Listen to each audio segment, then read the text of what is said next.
खैफोदा बबे समाव फैयो बेखौ जों रावबो मिथिया, नाथाय जों बेनिफ्राय सांग्रांथि जानानै थानायासो मोजां।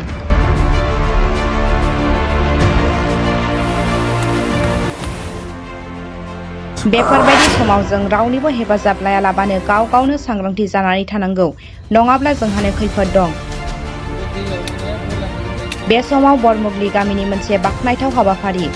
दिनै उदालगुरि जिल्लानि सिङाव थानाय बरमुगलि गामियाव दानि आसाम रायजोआव सोमजिनाय गिलुबालु दैबानानि थासारिनिफ्राय गामिखौ रैखाथि होनो थाखाय सरकारनि हेफाजाब लायाबालानो गं जौसेसो नखरा रां खांथुमलायनानै गामि फारसे फैनाय दंग'नि दैखौ जेसिबि लगायनानै गुबुन फारसे बोहैखारहोदों। लोगोसे बिथांमोना खौरांगिरिनि सिगाङाव बुंथिना होबावोदि जों जोंनि खैफोदखौ रावनिबो मदद लायालासिनो जों गावनो फोसाबना लानांगौ होननानै। दानिया फै खौरां बिजोंनि गेजेरजों मा बुंबावदों खोनासंनि।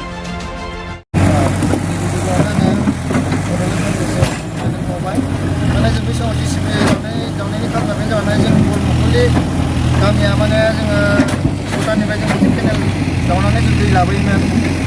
बे दैया जोङो गोदो आबै आबौनि दिननिफ्रायनो जों बेजों दंग' लाबोनानै जों बेजों जायोमोन, बेजों खेथि खालामो। ओरैबायदि जानांगौ बे माने बरा बरलानि दैया माने बे दंग'आव हाबनानै मैयानि दिनाव माने ओरैबायदि जुब जुब अखा हानायनि जाउनाव माने गामिजों लोमलाजोबदों।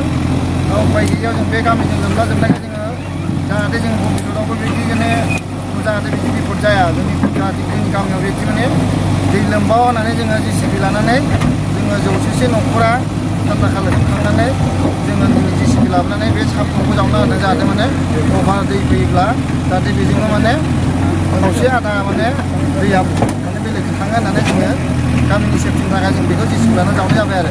ओरैबायदि माने एफेक्टआथ' मैयानि जि जाथायखौ नुयोब्लाथ' जोङो माने हरनि गेजेराव जोङो माने उन्दुनो हायाखै, माने हराव माबा मोनसे जागोन नामा, जों एकदम सन्देह जादों। ओरैबायदि माने जों गामियाव माने रेड सिगनाल माने जानानै दं आरो माने ओरैबायदि माने बे जास्ट माने मरा बरलाया दंखौ फैनो माने थारनैसोल'सै आरो।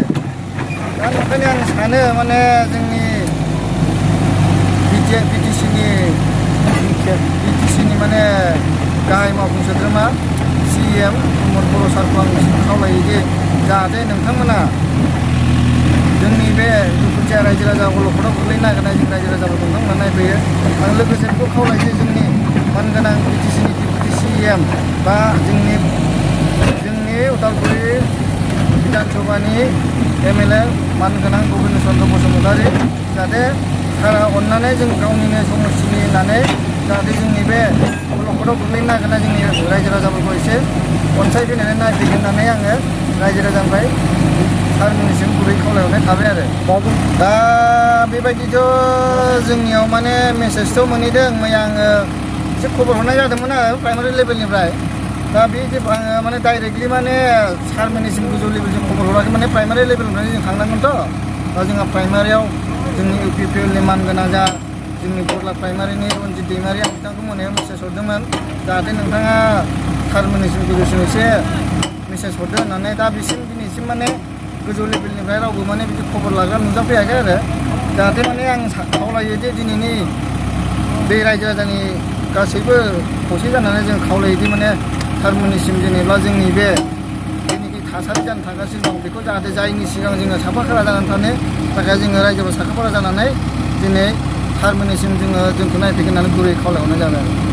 राहाखौथ' जोङो जेनेबा सरकारनिसिमथ' खावलायखागोन। दा सरकारनिसिम जोङो राहा मोनसान्दियानो जों गावनि गाव सेफटि जानो थाखाय जोङो जिखिनि जोङो 100% न'खर दङ, मथा मथि बरमुगलि टु साबलैजार माने बे गामि गंनैसोआ माने बेबायदि ओरैबायदि दैया फैयोब्ला माने धंस जाजोबगोन आरो, माने जेबो थानाय नङा आरो। दा जोंनि माने हाजोनि दै ओरैबायदि स्पिडआव फैयो माने जै खनसे दै फैबाथाय माने जेबो मानसि थानो हाखाला, अन्थाइ जाजोबगोन आरो। दा नंखायनो आङो जाहाथे बे जायैनि सिगांनो सारमोना जेनेब्ला जोंखौ रायजो राजाखौ अनसायहरनानै जोंखौ एसे मदद होफैगोन होननानै आङो रायजोनि जानानै गुरै खावलायहरनाय जायो। মাননীয় আমাৰ ৰিপৰ্টাৰসকল, আমি এইটো যিহেতু আপোনালোকে ৰিপৰ্টটো উঠাই আছে, আমি ইয়াতে মোটামুটি 72 বছৰমান আমি বসতি কৰিলোঁ, এনেকুৱা বানপানী হোৱা নাছিলে। গতিকে বানপানী আমাৰ নিৰোধ কৰিবৰ কাৰণে আমি চৰকাৰৰ ফালৰ পৰা কিছুমান সাহায্য বিচাৰিম বুলি ভাবিছোঁ আৰু বিচাৰিছোঁ। ইতিমধ্যে আমাৰ ৰাস্তা পথবিলাক নাই, ওদালগুৰি যাবই নোৱাৰোঁ, যিহেতু আমাৰ গোবিন্দ চন্দ্ৰ বসুমতাৰী আছে, তেখেত থাকিলে কি আমি ওচৰলৈকে যাব পৰা নাই। গতিকে আমি নিজে গাঁৱৰ হাজিৰা কৰি কষ্ট কৰি চান্দা কালেকশ্যন কৰি পেলাই আমি মিচিকি লগাই পেলাই আমি তথাপি গাঁওখন ৰক্ষা কৰিম বুলি আমি ভাবিছোঁ। সেয়েহেতো আমাৰ পিছত আমাৰ ছাৰে যাতে আমাক এই ক্ষতিপূৰণখিনি আমাক সহায় কৰে, তাৰ বাবে বিশেষ অনুৰোধ মোৰ ক'বলগীয়া মানে। आर्ट्स आरो साइन्स फरायग्राफोरनि थाखाय मोजां खौरां। 2022-2023 सोलोंथाइ बोसोरनि थाखाय चिरां जिल्लानि थुक्राझार जे.डि. उइलियाम्स हायार सेकेन्डारि स्कुलाव HSLC आनजाद उथ्रिसारफोरनि हायार सेकेन्डारि सेथि बोसोर थाखोनि थाखाय मुं थिसननाया सोलिगासिनो दं। गोजौ सोलोंथाइ लानाय, रोंगौथि गोनां आरो मोजां फोरोंथाइ होनो हानाय फोरोंगिरिफोरनि गेजेरजों बे फरायसालियाव सोलोंथाइ होनाय जायो।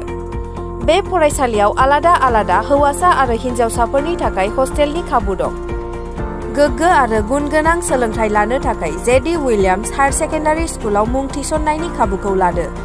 आबुङै मोनथिनो थाखाय जानबुं नम्बराव खौरां ला 9957717276 97065045570 93657599085।